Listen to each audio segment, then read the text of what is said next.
What's up, YouTube? Naafiri's bio just got released, so I'll be reading it and reacting to it. First of all, Naafiri's title is The Hound of 100 Bites. This is such a badass title. And another thing that I noticed is that all the Darkin champions are in her related champions tab, and she's also considered a Shurima champion, which is interesting because Kain and Varus are considered Ionian champions, while Aatrox is considered a Runeterra champion. Obviously, we know that Naafiri's blade was hidden somewhere in Shurima, as we see in her trailer, so placing her as a Shurima champion makes perfect sense. We track for 1,000 years. None can flee for that long. Across the sands of Shurima, a chorus of howls rings out. It is the call of the Dune Hounds, voracious predators who form packs and compete for the right to hunt in these barren lands. Among them, one pack stands above all, for they are driven not only by canine instincts, but by the ancient power of the Darkin. Naafiri, the Hound of 100 Bites. In the pitch-black Shuriman night, few sounds are as terrifying as the howls of a Dune Hound. Those who hear their piercing call on the arid wind know to keep a hand on their sword hilt, and their horse well rested. For the ravenous packs that rove these sands will chase whatever game they can find in their desert. One pack in particular is driven by a hunger that is deeper and more ancient than that of any mere beast. It is the hunger of a creature who spent ages eating nothing at all. For centuries, Naafiri remained in a crypt, her spirit bound to an ancient throwing dagger, unable to move or speak. The weapon lay inert as her soul pondered the past. Naafiri was powerful, having almost led the Darkin. How easily she could have bested any of them in combat to become their rightful ruler. Yet how easily she'd been tricked by that awful aspect, Maisha, and cursed to embody these inanimate steel blades. Okay, so this is interesting. First of all, she was so powerful that she could have been the leader of the Darkin. That's really cool because, well, obviously she didn't get to do this because the Darkin never wanted to work together, and obviously the aspects intervened and they were all either killed or stealing their weapons. But it's interesting that even before she was in prison, she already wanted to lead them or at least unify them in some way. I think that's interesting.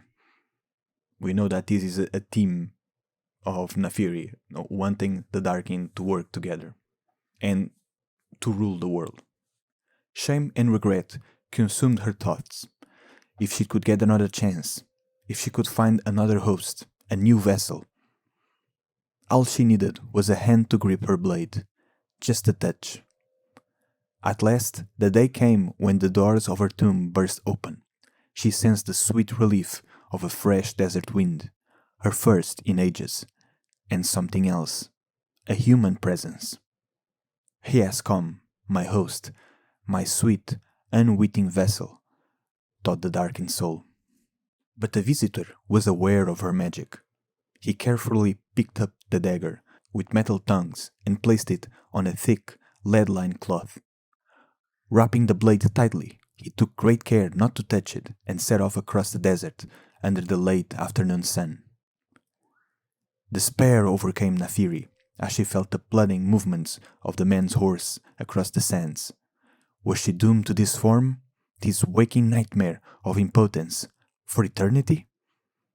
She felt the steps of the horse quickening as sunset approached and sensed the distant howls of the dune hounds carried by the wind. This was her opportunity. Without sounds or words, the Darkin called out to the beasts, hoping to bring them to this prey. Oh, so I was right. It was just like Varus lured Valmar and Rast lured Kain, or at least,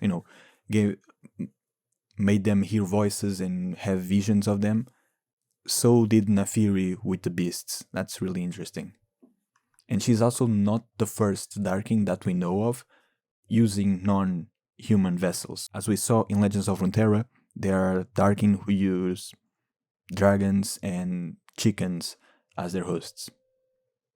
That he might somehow slip, just a glancing touch of his hand, and the host would be hers.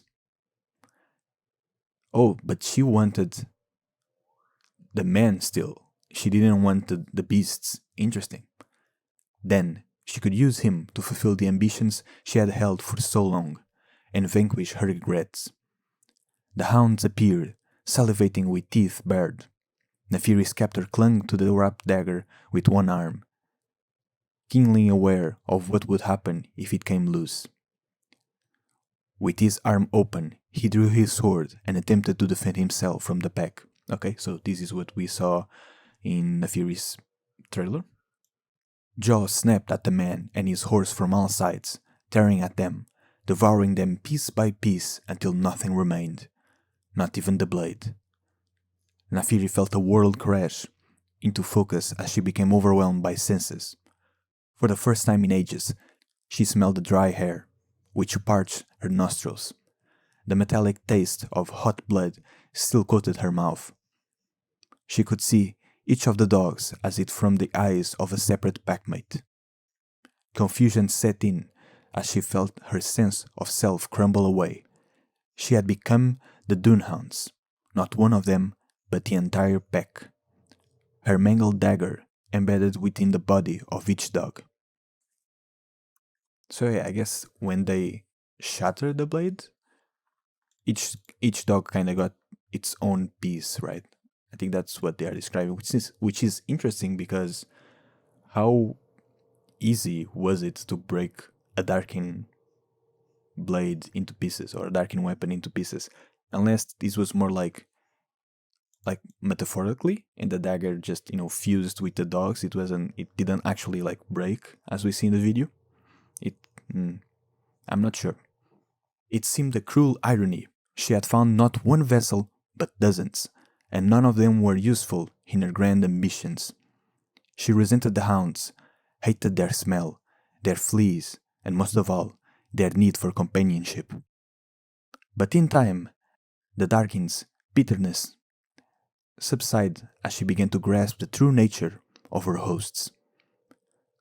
Though feral, their collective thoughts formed a wisdom all its own. Separately, the dogs would starve. Together, they were an apex predator, feasting on whatever game they fancied. There were no individuals. The pack was the entity that dominated all.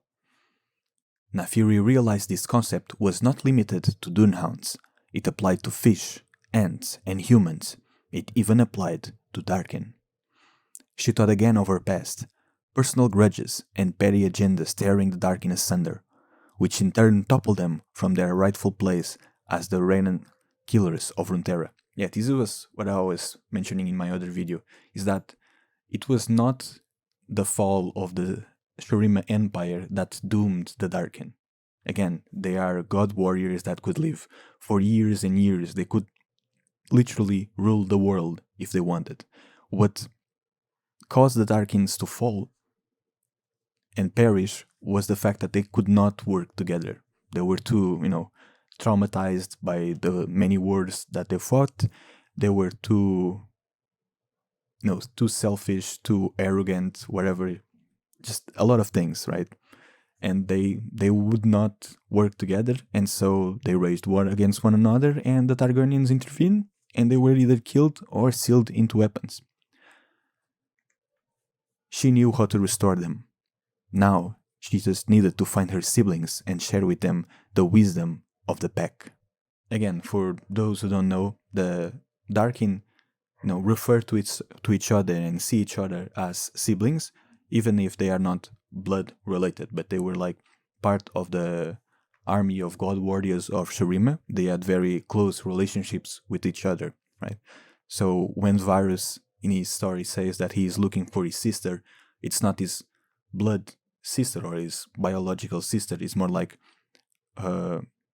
someone who he fought alongside with. And yeah, so far that's it. It seems that her color story is not live yet.